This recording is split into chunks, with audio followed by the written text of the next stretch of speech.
காஞ்சி பட்டை போன்ற நீலவானம், அதில் சரிகை பொட்டுக்களை போன்ற நட்சத்திரங்கள். கோடிக்கணக்கான இந்த நட்சத்திரங்கள் எல்லாம் கூட்டம் கூட்டமாய் அமைந்த பல்வேறு நட்சத்திர மண்டலங்கள். இவற்றை அண்டகோளங்கள் என்று ஆராய்ச்சியாளர்கள் அழைக்கின்றார்கள். இவை வழக்கமாக நாம் வானத்தில் காணும் நட்சத்திரங்கள் அல்ல. அவற்றுக்கும் அப்பால், பல கோடி மைல்களுக்கும் அப்பால் நம் கண்ணுக்கு தெரியாமல் இருக்கும் நட்சத்திரங்கள். இவற்றில் தான் எத்தனை வண்ணங்கள், எத்தனை வடிவங்கள்! ஆஹா, எல்லாமே எழில்மிகு ஓவியங்கள். ஒரே இடத்தில் நிற்பதைப் போல் தோன்றும் இந்த நட்சத்திர மண்டலங்கள் உண்மையில் நகர்ந்து கொண்டே இருக்கின்றன. குதிரையின் முகம் போல் தோன்றும் இந்த நிழல் தோற்றம் ஒரு தனி அண்டகோளம். இதற்குள் லட்சக்கணக்கான நட்சத்திரங்கள் அடங்கியிருப்பதாக ஆராய்ச்சியாளர்கள் கூறுகின்றனர். வண்ண வண்ண வித்தை காட்டும் இவை ஒளிவிளக்குகள் அல்ல, மின்னுகின்ற நட்சத்திரங்கள் தான். இவற்றிலிருந்து புறப்படும் ஒளிக்கதிர்கள் நம் பூமிக்கு வந்து சேர பல்லாயிரம் ஆண்டுகளாகின்றன. நாம் காணும் சூரியனும் ஒரு நட்சத்திரம் தான். இதென்ன பட்டை தீட்டாத சிவப்பு வைரமா? இல்லை, இது ஒரு அண்டகோளம்.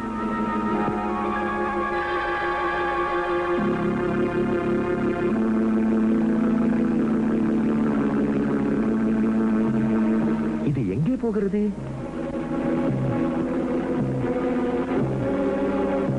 இன்னொரு அண்டகோளம் இதை நோக்கி வருகிறதே. ஒன்றையொன்று நெருங்குகின்றனவே. எத்தனையோ கோடி ஆண்டுகளுக்கு முன்னால் சாலையிலே நடக்கும் விபத்துக்களைப் போல் இதோ வானவீதியிலும்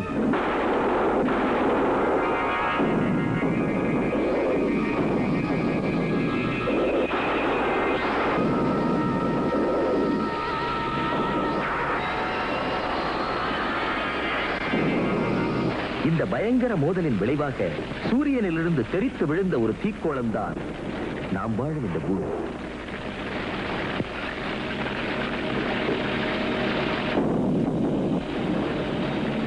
பூமியை நெருப்பாய் படைத்த இயற்கைக்கு அதை அணைக்கவா தெரியாது?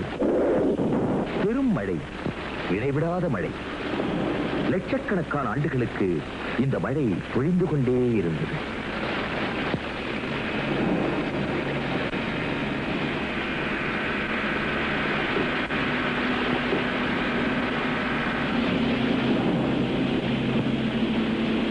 ஆனாலும் நெடுங்காலம் வரையில் இந்த பூமி ஒரு நெருப்பு கோளமாகவே இருந்தது.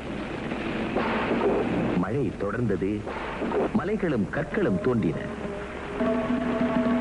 மலைச்சாரல்களில் விழுந்த மழை நீர் சின்ன குழந்தை போல் தவழ்ந்தது.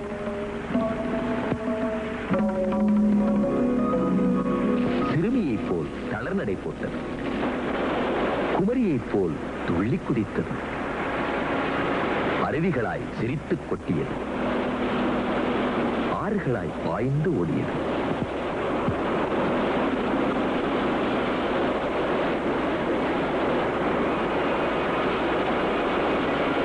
முடிவில் கடலில் கலந்தது.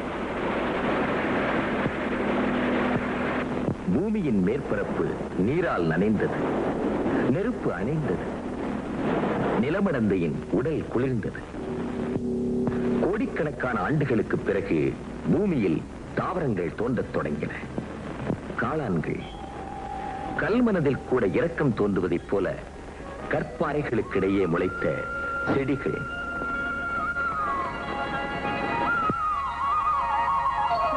செக்கச் செவேலன் இருந்த பூமி பெண் இப்போது பட்டாடையை அணிந்து கொண்டாள். கொத்து கொத்தான பூக்களினால் தன்னை அலங்கரித்துக் கொண்டாள். இதன் பிறகு மீண்டும் லட்சக்கணக்கான ஆண்டுகள் உருண்டோடின. உலகில் உயிரினங்கள் தோன்ற ஆரம்பித்தன. முதலில் ஒரு செல் உயிரினங்கள் நீரில் தோன்றி வளர்ச்சி பெற்று பிறகு மீன்கள், நண்டுகள் என்று பெருகத் தொடங்கின. இதே சமயத்தில் நிலத்தில் நெளிகின்ற புழுக்கள், ஊர்கின்ற பூச்சிகள், கண்ணுக்கு விருந்தான மலர்களை காதலர் போல் சுற்றி வரும் பட்டாம்பூச்சிகள், மனிதர்களுக்கு முன்பே கூட்டமாய் சேர்ந்து வாழ கற்றுக்கொண்ட பறவைகள், இப்படி படிப்படியாக உயிரினங்கள் பரிணாம வளர்ச்சி அடைந்தன. சில நிலத்தில் மட்டும் வாழ்ந்தன, வேறு சில நீரில் மட்டுமே வாழ்ந்தன. சில உயிரினங்கள் நீரிலும் நிலத்திலும் மாறி மாறி வாழும் இயல்பை பெற்றன. மனிதர்கள் தோன்றுவதற்கு முன் இப்படி உயிரினங்களின் வளர்ச்சியில் எண்ணற்ற மாற்றங்கள். இதைப் போலவே பூமியின் நில அமைப்பிலும் எத்தனையோ மாற்றங்கள். ஒரு காலத்தில் உலகத்தின் நில அமைப்பு இப்படித்தான் இருந்தது. இது ஆசியா, இது ஐரோப்பா, இது வட அமெரிக்கா, இது தென் அமெரிக்கா, இது ஆப்பிரிக்கா, இது இந்துமாக்கடலில் அமைந்திருந்த நிலப்பரப்பு, இது ஆஸ்திரேலியா. பல கோடி ஆண்டுகளுக்கு முன்பு எல்லா கண்டங்களும் இப்படி ஒன்றோடு ஒன்று ஒட்டிக்கொண்டுதான் இருந்தன. பூமியின் மேற்பரப்பு மட்டுமே குளிர்ந்திருந்தது. அதன் உட்புறத்தில் கொதிக்கின்ற இந்த தீக்குழம்பினால் பூமியின் மேற்பரப்பும் பாதிக்கப்பட்டது.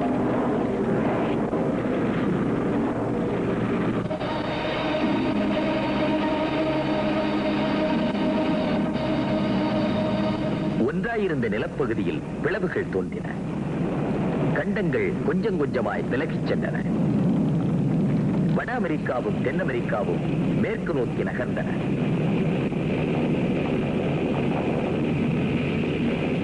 இந்த மாற்றம் ஒரு நாளிலோ ஓராண்டிலோ நடந்துவிடவில்லை. சிறிது சிறிதாக பல லட்சம் ஆண்டுகளில் நடந்ததாக நிலநூல் வல்லுநர்கள் கூறுகின்றனர்.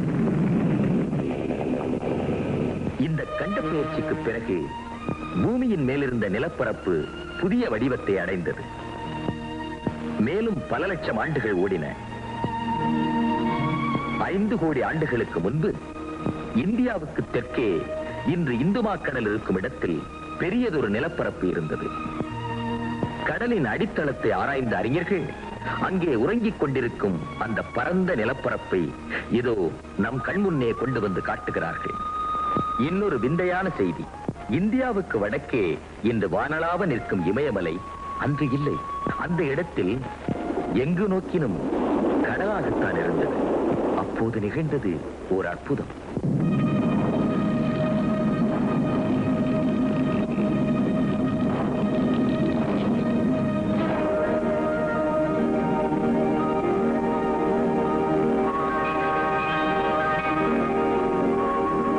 கடலாக இருந்த இடத்தில் இமயம் எழுந்தது. உலகிலேயே உயரமான மலையாய் நிமிர்ந்தது. சிந்து, கங்கை, பிரம்மபுத்திரா முதலிய வற்றாத ஆறுகளின் உற்பத்தி மையமாக விளங்குகிறது. வடக்கே இமயம் தோன்றிய அதே நேரத்தில் தெற்கே இருந்த நிலப்பரப்பில் சில மாற்றங்கள் ஏற்பட்டன. அதன் பிறகு அமைந்த இந்த பகுதிதான் லெமூரியா கண்டம். இயற்கை மாற்றங்களின் விளைவாக லெமூரியா கண்டத்தின் சில பகுதிகள் கடலில் மூழ்கின.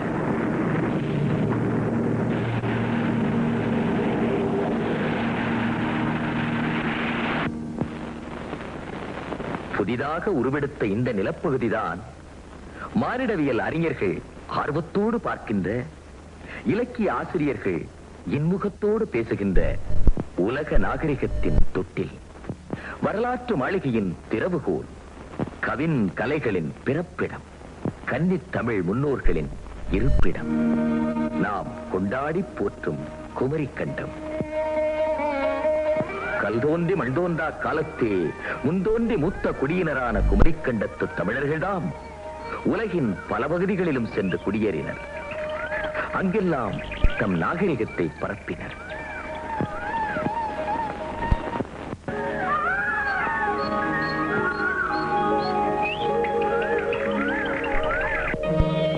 பறந்து கிடந்த இந்த குமரி கண்டம் பல்வேறு நாடுகளாய் அமைந்திருந்தது. காடு திருத்தி கழனியாக்கிய குமரி நாடு, எழுதுவதற்கு ஓலை வழங்கிய 7 குறும்பனை நாடு, ஏற்றம் மிகுந்த 7 பின்பாலை நாடு, தேனும் தினையும் தந்த 7 குன்ற நாடு, வீர மறவர் வாழ்ந்த 7 முன்பாலை நாடு, சென்னல் வளம் கொழித்த 7 குணகாரை நாடு, கடலும் காயலும் இணைந்த கொல்லம், பொன்னும் மணியும் மலிந்த தென்பாலி, தென்னை வளம் செறிந்த ஏழ்கங்க நாடு, பகுருளி ஆற்றினால் பசுமையை கொஞ்சிய ஏழ்மதுரை நாடு. இதன் தலைநகரம் முத்து கொழிக்கும் கடல் முத்தமிடும் தென்மதுரை. இது தமிழ்நாட்டில் இருக்கும் இன்றைய மதுரை அல்ல. தென்னிந்தியாவுக்கு தெற்கே ஆயிரக்கணக்கான மைல்களுக்கு அப்பால் இருந்த எழில் நகரம். அழகுமணி மாளிகைகள், ஆடல் வளர் அரங்கங்கள், அரங்கூறும் மன்றங்கள், திரா மண்டபங்கள், அங்காடி நெடுந்தெருக்கள், வண்டாடும் பூம்பொழில்கள், விளையாட்டு பயிலிடங்கள், வீரர்களின் பாசறைகள், நீராடும் பொதுக்குளங்கள், நிறைந்திட்ட உயர்வளங்கள்.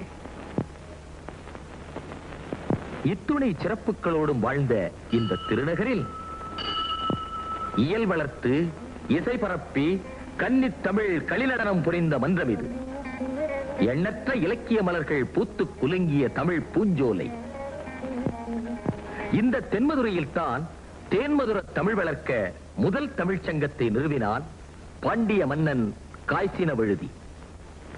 மொழி வளர்க்க சங்கம் வைத்த முதல் மனிதன் தமிழன்தான்.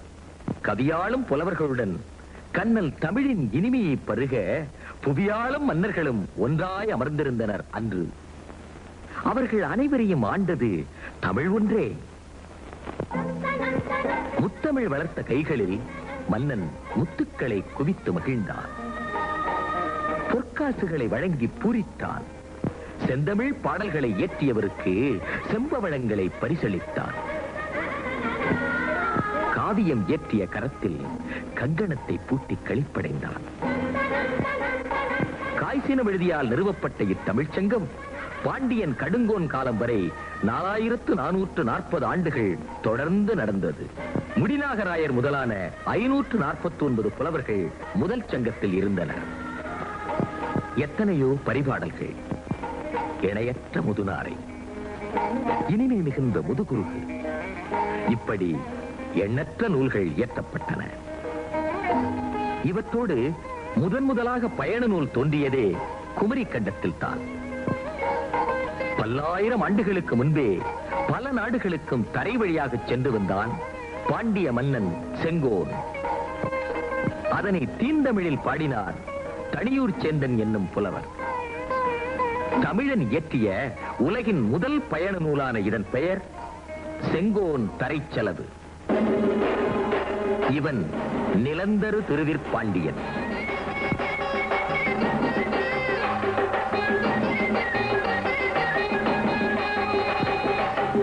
தமிழ்ச் சங்கத்தில் புலவரோடு புலவராக வீற்றிருந்த தமிழ் மன்னர்கள் வயல்வெளியில் உழவரோடு உழவராக ஏர்பிடித்தனர்.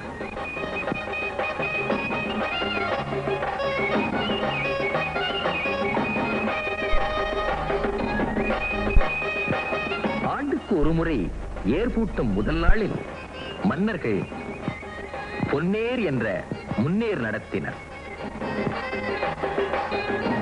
குடைநிழலில் இருந்து கோலோச்சுவதுடன் குடிமக்களின் வாழ்வில் பங்கு கொள்வதும் தம் கடமை என்று கருதினர்.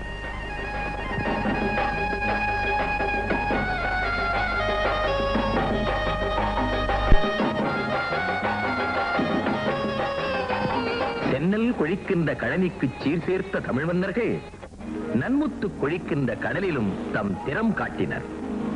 கடல் கடந்து பல வெளிநாடுகளுக்கு சென்று புகழ் வளர்த்தனர் குமரி கண்டத்து மாமன்னர்கள். அங்கெல்லாம் தமிழ் கலைகளையும் தமிழ் பண்பாட்டையும் பரப்பி வந்தனர். வெளிநாடுகளில் தாம் கண்ட அரிய பொருள்களையும் பயனுள்ள பயிர் வகைகளையும் கொண்டு வந்து தம் மக்களின் வாழ்வில் நலம் சேர்த்தனர். பரந்த கடலின் மீது பயணம் செய்து திரும்பிய பைந்தமிழ் மன்னன் இந்த பாண்டியன் நெடியோன். அவனை வரவேற்றும் அலைகடலுக்கு நன்றி தெரிவித்தும் குமரி கண்டத்து மக்கள் கொண்டாடிய விழா முன்னீர் விழா. அவ்விழாவில் சுறாமியின் கொம்பு நட்டு தாழை மடல் சார்த்தி ஆழ்கடலை வாழ்த்தி வழிபட்டனர்.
மன்னன் நெடியோன் தன் பயணத்தின் நினைவாக தான் கால் வைத்த வெளிநாட்டு கடற்கரைகளில் பல கற்படிமங்களை நிறுவினான். அந்த கற்படிமங்களின் பாதங்களை கடல் அலைகள் தழுவிச் சென்றன. அதனாலேயே வடிம்பலம்பன் இந்த நெடியோன் என்று இந்த மன்னன் அழைக்கப்பட்டான். இயற்கை சிரித்த போது பூமி செழித்தது.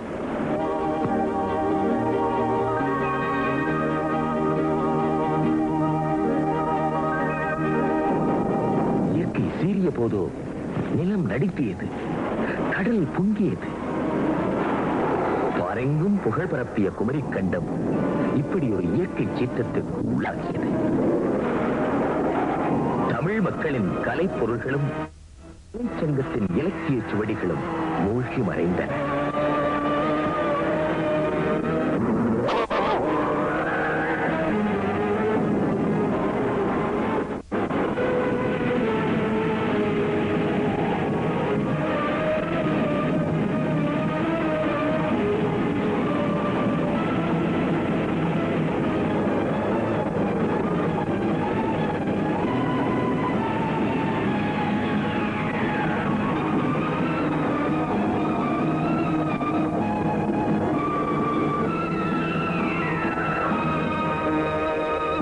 கண்டத்தின் பெரும்பகுதியை கடல் விழுங்கியது.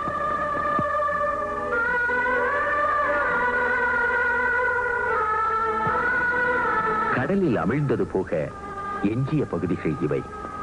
தென்கோடியில் அமைந்த தென்பாலி, பரந்த கடல் நடுவே இருந்த பனைத்தீவுகள், சீர்மிகுந்த சூரியத்தீவு, செழிப்பு மிகுந்த குமரி நாடு.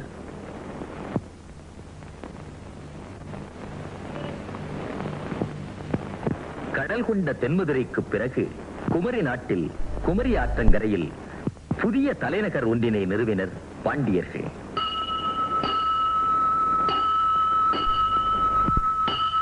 சங்கத் தமிழின் வரலாற்றில் மங்காத புகழ் படைத்த இந்த நகரம்தான் கபாடபுரம் என்ற கதவபுரம்.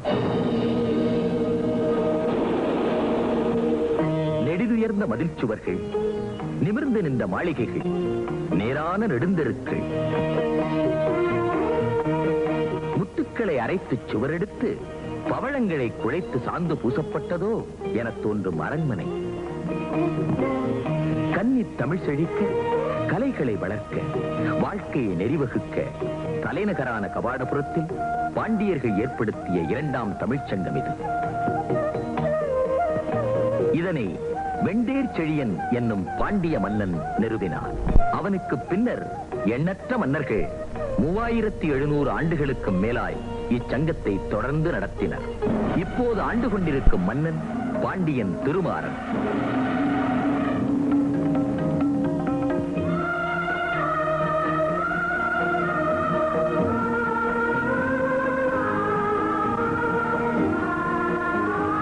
பண்புமிக்க தமிழ்க்குடியில் தோன்றிய பாண்டியன் தமிழை முன்னமர்த்தி அதன் பின்பே தானமர்ந்தான். கலி, குறுகு, வெண்டாளி, வியாழமாலை முதலான இலக்கிய செல்வங்களோடு ஏரணம் எனப்படும் தர்க்கம், கணிதம், வானவியல், மருத்துவம், கப்பற்கலை முதலான பல்வேறு துறைகளைப் பற்றிய நூல்களும் நிறைந்திருந்தன. இவர்கள் மேலை நாட்டு வணிகர்கள். தமிழ்நாட்டுக்கு வந்த பிற நாட்டு வணிகர்கள் முத்து, தந்தம், மயில் தோகை, சந்தனம் முதலானவற்றை வாங்கிச் செல்வது வழக்கம். ஆனால் இவர்கள் இனிய தமிழ் நூல்களை பற்றியும் கேள்விப்பட்டு அவற்றை தம் நாட்டுக்கு வாங்கிச் செல்ல வந்துள்ளனர். பழந்தமிழ் நாட்டில் ஆயிரக்கணக்கான பண்வகைகள் இருந்தன. பண்ணும் பாட்டும் செழித்து வளர்ந்த பண்பாட்டு நிலம் அது. பண்ணுக்கேற்ப ஆடுகின்ற விரலியரும் பண்ணமைத்து பாடுகின்ற பாணர்களும் இருந்தனர். இப்படியெல்லாம் மன்னர்கள் நற்றமிழா முத்தமிழை நாடெங்கும் பரப்பி வந்தனர். முடிமன்னர்கள் போர் செய்ய நேர்ந்தால் பெண்டிர், முதியோர், திருமணமாகி குழந்தை இல்லாத ஆடவர் ஆகியோர் ஊர் மன்றத்தில் ஒதுங்கி நிற்குமாறு அறிவித்துவிட்டு அதன் பின்பே போர் தொடங்க வேண்டும் என்று புறப்பாடல் பாடிய புலவருக்கு பொன்முடிப்பை வழங்கினான் மன்னன். இவர் தள்ளாத கிழவர் மட்டுமல்ல, பொல்லாத புலவரும் கூட. காதல் சுவையூறும் அகப்பாடல்களை இளமை கொஞ்ச கொஞ்ச எப்படி பாடியிருக்கிறார் தெரியுமா?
குமரிக்கண்டத்து மக்கள் இப்படியெல்லாம் மகிழ்வோடும் மன நிறைவோடும் புகழோடும் நற்பொலிவோடும் வாழ்ந்து கொண்டிருந்த வேளையில் ஒரு நாள்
இயற்கையின் சீற்றம் மிகுந்து கொண்டே வந்தது. இனி மனித சக்தியால் எதுவுமே செய்ய முடியாது என்ற நிலை.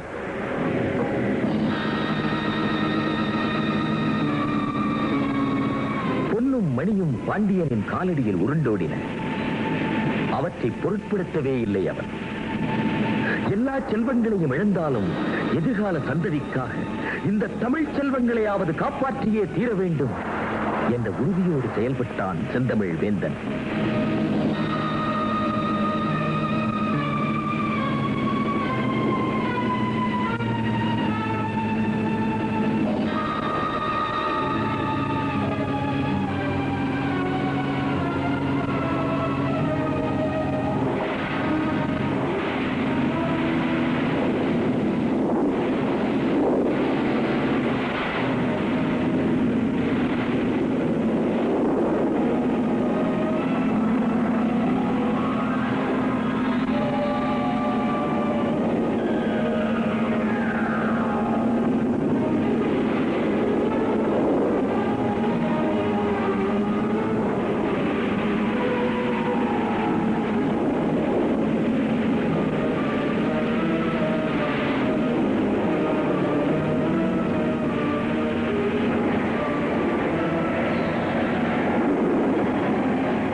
அவனுடைய உற்றார் உறவினர் அனைவருமே மூழ்கிக் கொண்டிருந்தனர்.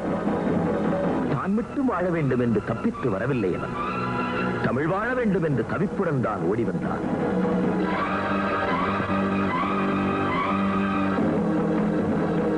இவன் செல்லும் இடமெல்லாம் உடன் செல்லும் ஆட்பெரும் படையும் அணிதேர் புரவியும் இன்று இல்லை. தன்னன் தனியனாக தவிக்கும் நெஞ்சினனாக தமிழ்காக்கச் செல்கின்றான் திருமாறன். அவன் பயணத்தை வரலாறு ஒரு நாள் பயமணக்கச் சொல்லும்.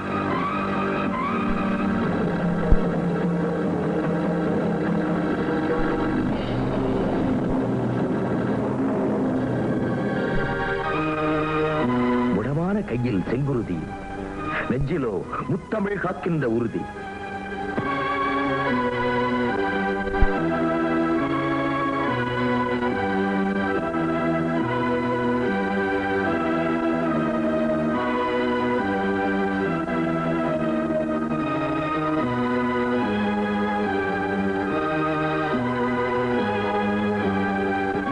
பகுளி ஆற்றின் கரையில் தொடங்கிய தமிழ்ச்சங்கத்தின் வரலாறு குமரி ஆற்றின் கரையில் தொடர்ந்து வைகை ஆற்றின் கரையை வந்தடைந்தது.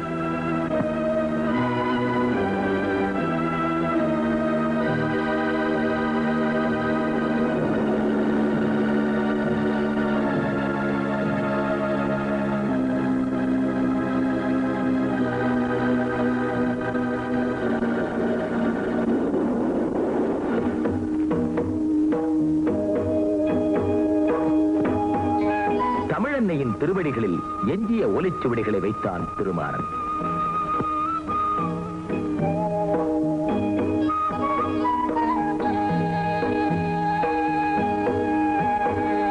கண்களில் மகிழ்ச்சி கண்ணீர் நிறைந்தது.